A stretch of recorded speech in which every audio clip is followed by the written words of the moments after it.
awfully impressive, compared to his peers. So, like, that doesn't happen by accident. He's worked hard. He's really, I'll be surprised if he doesn't just, transition and play pretty well. Something he mentioned too was he wanted to come in and have to earn guys' respect, like not just come in and assume he's the leader.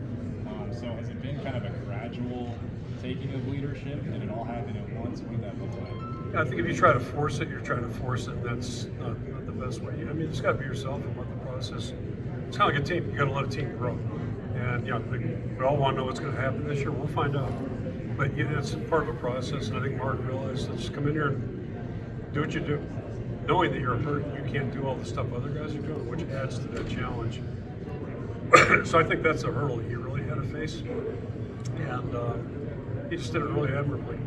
And now we sit here, I've had meetings with our leadership group during the summer, and it's just clear when you're around all of the other guys, how they look at him and how they listen when he talks.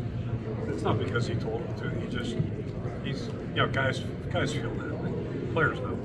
Kids know, guys are raising little kids. Kids know. They know faster than anybody. They got a good sniff test. Our players know who he is and what he is. Coach, you rush players playing in those Dakota schools that have been so good. It's pretty good to me so far. Unfortunately, we got beat by one of them and then almost beat by the other. But I've long had respect for those programs. South Dakota State's had a phenomenal program. We played them. You start learning about their history, and North Dakota State same way. So it doesn't mean they're going to play the Big Ten well, but I think the way they go about and do things is really impressive. And I can only speak to the guys that have come to us. Two from South Dakota State this past year with certainly Mark and Bryce. And both of them are just they're all about their business. They're just really impressive young guys. It seems like wide receiver has been moving in the right direction. Who are some of the guys that you feel like have been growing and kind of It's kind of interesting. I've talked about the line. A year ago, I felt like we finally were getting there, and maybe it would start coming together. And it's almost a mirror image with the receivers. The difference is, like with the line, you got 5 starters, and really the candidates last year at this time were maybe 7. Whereas with the receivers, you got 3 on the field, but you'll play 6, 7, 8 in the game.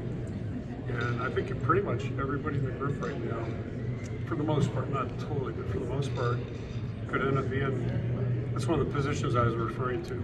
I don't know who our starters will be in September. There's a handful of guys I can see doing it, and not just doing it by default, but actually doing it because they're really playing well. And, I saw it, when I open up my little iPad, go to Google something, they got those little headlines. I saw something about a disappointing transfer guy we had. I'm like, what the hell's that? So I looked at it, hit the thing, and they're talking about Gil. I'm like, disappointing? Seriously? I can't tell you who the guy that wrote it was. It was none of you guys, but anyway, not somebody to do our program, but anyway, Jacob's a disappointment. That's what we're looking for. The guy's awesome. He's an awesome guy. He's unselfish, great worker, great leader. Think about the Minnesota game where he blocked 2 guys on that touchdown run Caleb made. Those things count too. It's not all catches. So, I really like our group. Really like our group right now. I'm anxious to see a lot of things this August. That position is really going to be interesting. left tackle, another one of those positions, how that's going to shape Yeah, out. yeah, certainly. And the decision to bring in Bryce out of the portal, you believe he can be a left tackle for you guys? We were interested in trying to help ourselves there, but we weren't just going to go out and take a wild shot, if you will. And so we did our homework research on him. He's got a great story, and then then you hope you're right, think you're right, hope you're right, all that stuff. He shows up in June, and he's older, he's mature, he's got a great work ethic.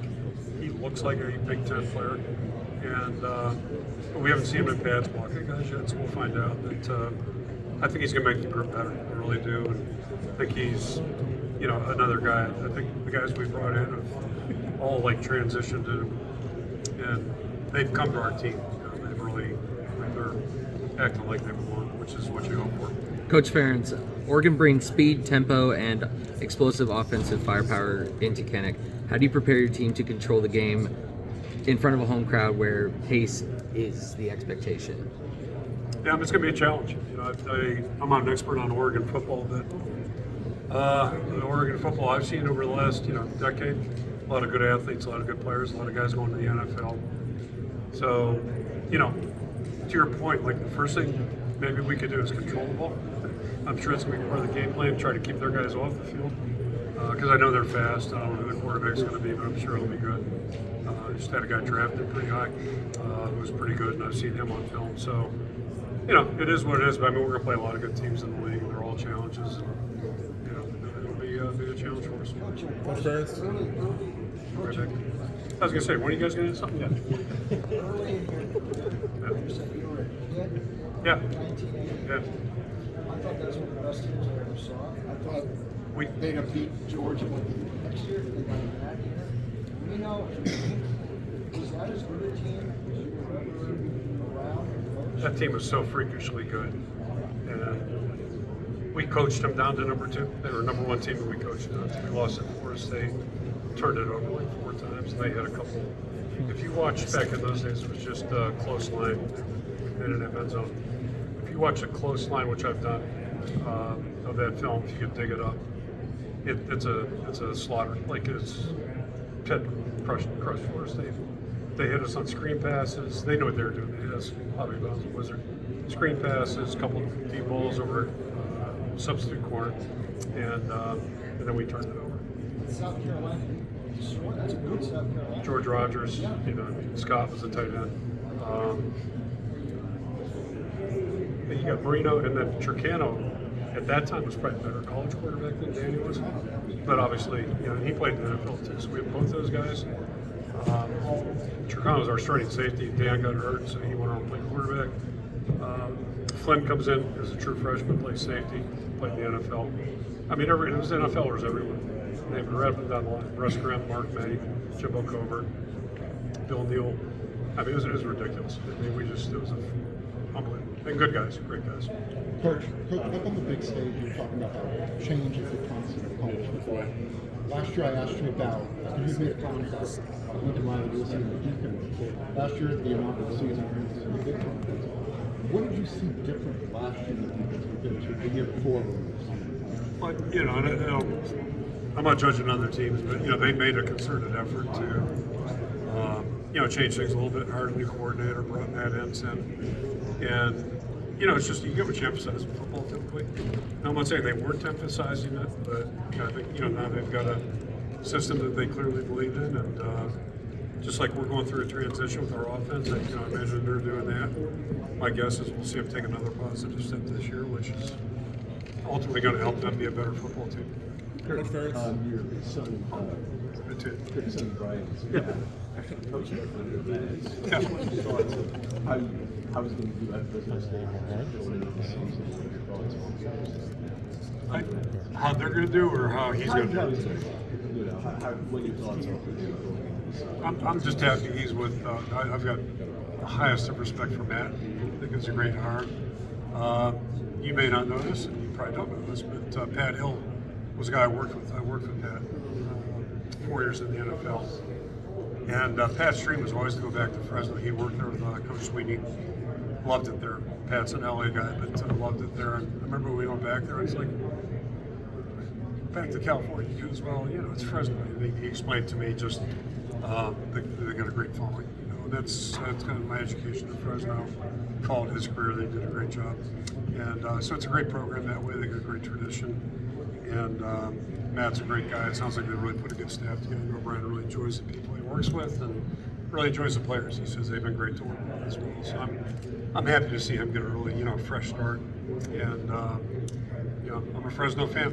And we don't there's no conflicts there, so I can cheer my ass off for those guys. Well, they do the B Valley, and you are obviously American Woods Farmers, so Yeah, Pat told me about the whole thing, so it's and Pat is still there. I talked to him. I was out getting a walk. It was 12 degrees in Iowa. Like a dumbass, I'm out walking, and he's playing golf.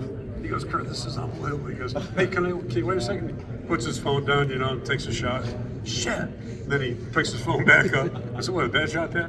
But, so anyway, Pat's a great guy. I guess he's their analyst, right?